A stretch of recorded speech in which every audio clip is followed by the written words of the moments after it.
Bueno, Adrián non quere que enfoque a Chan ni nada do coche, pero está moi sucio.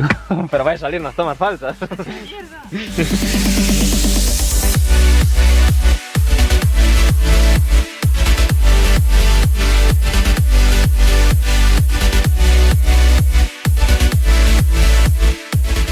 Hola, que tal, chavales? Bueno, este coche xa ten un ano con Adrián. Sí. Bueno, pois o que vamos a facer neste vídeo é falar de como lle resultou a el o coche no seu día a día. Así que vou coller a miña chuleta. Bueno, primeiro... Saca a chuleta do... Non se mira no plano, non te Vises. Mantementos que ten...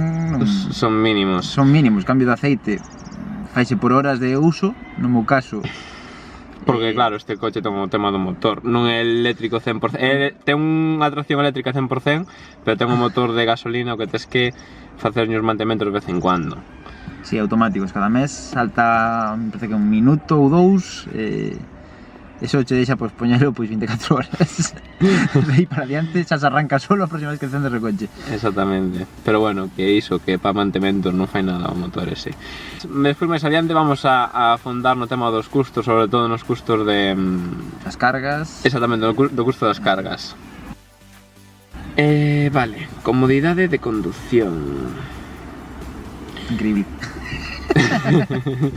Está moi contento co coche eléctrico, sobre todo en cidades, Tiene que coller en algún momento o coche de Alban con gasolina, tiene que coller en algún momento a furgoneta miña que é diésel, non hai punto de comparación, sobre todo en ciudad. E agora o tema dos puntos negativos. Tan, tan, tan, tan. Que atopas negativo este coche? Negativo coche. Software. Para min é un coche que está como sin rematar. É un coche que General Motors fabricou, non sei, como unha aposta hacia o futuro, non lle saliu ben e deixouno aí medio de man apartado, pero... Sí, a la deriva. Chegou xa aos meus oídos que se pode actualizar o software para a seguinte versión, pero ainda non sei como. Entonces, como non sei como, non me xoguei ainda. As traducións por lo menos ao castelán son bastante malas.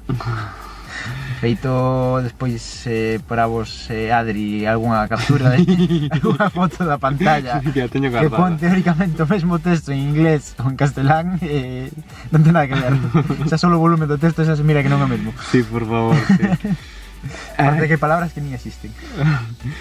O GPS, outro tanto, mesmo en inglés, enténdese en castelán, é como se fora el Club de la Comedia.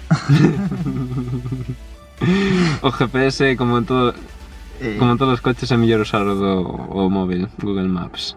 Sí, non hai punto de comparación. Ou un tontón. Talleres oficiais.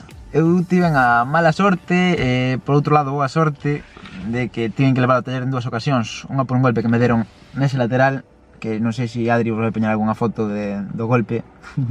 Foi un día de noite a 1 da mañán, un tipo como se sucede nunha rotonda, por mala suerte deume un golpe lateral na parte traseira, só foi chapa e pintura, e me repararon un taller da Opel concertado por a compañía de seguros, e me repararon sin ningún problema. E despois outra ocasión que tuve que levar ao taller foi un rodamiento dianteiro izquierdo, que me repararon un outro taller da Opel coñecido sin ningún tipo de problemas, a peza mesma que don Opel Zafira do mesmo ano, e o custo de reparación o mesmo que se fose un Opel Zafira, o sea, non hai excedentes de reparación por ser eléctrico. Exactamente, que iso é importante, que a veces dices, oh Dios, é que as pezas dos eléctricos non sei que, igual son moi caras. Sabes que as averías, avería común mecánicas de calquer coche, un rodamento. Averías eléctricas non te veches ninguna. Averías eléctricas ninguna. Exactamente, iso é importante recalcar. recalcar. Tiven indicios de, pero foi cousa de... Isto. Malo, que la ha traicionado. Foi cousa desto, o sea, do que tiña antes en realidad, que está despiezado na casa. Exactamente. Un fallo, o sea, un cable, non lle chegaba a corriente, o coche detectaba un error e daba fallo. Nada máis. Exactamente. Pero foi un fallo do cable de carga, ni siquiera foi interno do coche. Vale. Ni siquiera era oficial. Cousas que non lle gustan a Adrián do coche. Exactamente. Vamos a ver, pegas. Do coche. pegas, podense dicir barreiras físicas. Os puntos negativos que lle vexo son unha especie de barreiras físicas, son os pilares estes, que como vedes son super anchos. Sí, teñen uns E seus 15 dende como centímetros. aquí diante da cara. E como vedes, desde o punto de vista de conductor, se che ve un peatón por ali, non o ves. Tens que facer ou isto ou isto. Vale, con movimento moi leve, pero impide a visión. Un paso de peatóns, non che aparca un coche aquí e outro coche ali, e o peatón che sale de aí, non o ves. E xa me ten pasado algún pequeno susto por ese pequeno problema. Outra pequena pega. Bueno, decir que sean anchos, que tamén con respecto a seguridade é mellor, porque claro, ante un Con hostia... respecto a seguridade, como barreira física en caso de volco, por exemplo, si unha barreira Pode... dura. De feito, estes laterales son enormes tamén. Os laterales tamén, os pilares dos cinturóns son enormes. É dicir que o coche estruturalmente parece sólido. Sí, de seguridade ten as 5 estrelas de seguridade. Das Euroncap. Sí. Vale. Vale, seguimos o tema... Vamos a ver, outra pega que me acabo de dar cuenta ahora, non me daba conta antes, é a regulación da altura dos cinturóns. Non se pode. Sencillamente non se pode. Se eres baixiño, vaite joder. Vaite joder aquí o pescozo. E se eres alto, pois, bueno, a pega que podes ter pode ser pouca, porque a altura que queda libre teito xa non é moita. De verdad, sí. E teño asiento baixo todo, mido un 70, xa. As plazas de atrás tamén, teño amigos altos, incluso Adri que é alto, Sí, de que- queda como metido aquí detrás. Rozas no cristal. Bueno, queda casi rozando no cristal. Pero bueno, cabe perfectamente. O único encaixe de frenazo que se pode comer o marco da porta maletero. A división da porta maletero, se che vengo de atrás coa luz mirando ao feo, a mirar as estrelas, suele tapar e non te molesta, máis que por os espellos laterales. E polo resto, pois tampouco te impide tanta visión, porque al ter o cacho de abaixo, non, Exactamente, o coche de abaixo é o que te dá visión. non te limpia parabrisas trasero, pero, bueno, Non o botas de menos. en ocasións. Pero bueno, no, moi puntuales. En un parking a mellor que este moi iluminado, entrar con chuvia no cristal ou así, non sei non cojón, pero bueno. Aí adiante non tiñas o sensor de choice, van dixer. Outra falta que lle vexo o coche, un coche de 2000, modelo de 2012 neste caso, o coche saliu no 2011 realmente, e non ten sensor de chuvia para limpiar parabrisas. Aquí o que ten é o sensor da luz, no, ni siquiera iso. O sensor da luz está aquí metido no espello. Joder. Iso estou investigando, como moitos coches. El combina este con me parece que outro que leva aquí, pero tampouco estou moi seguro. E aquí leva o termómetro e pouco máis. Mira, outro este que leva non podía meter un sensor de chuvia. E o tema da dashcam me parece que o modelo de 2015, 2013 para adiante xa leva integrada. Esta pois en eu. Sí, é moi pequena. O tamaño da guantera é, como podedes ver, isto. Isto Xa xa non hai máis.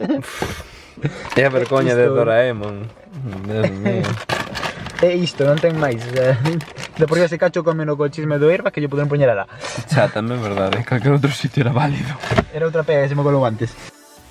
Seguiremos aquí informando de... Sí, o de- coche seguirá comigo durante moitos anos. de como evoluciona. Podemos facer algún vídeo máis conforme vayamos evolucionando, se hai algún tipo de... Sí, algo así que hai que comentar ou de- tal. Ou que a vos vos intereses e preguntades. Tamén. Estou pensando en facer un wallbox para a plaza de garaxe co cargador, co cable de carga que tiña antes, o que vos ensinei antes aquí, no.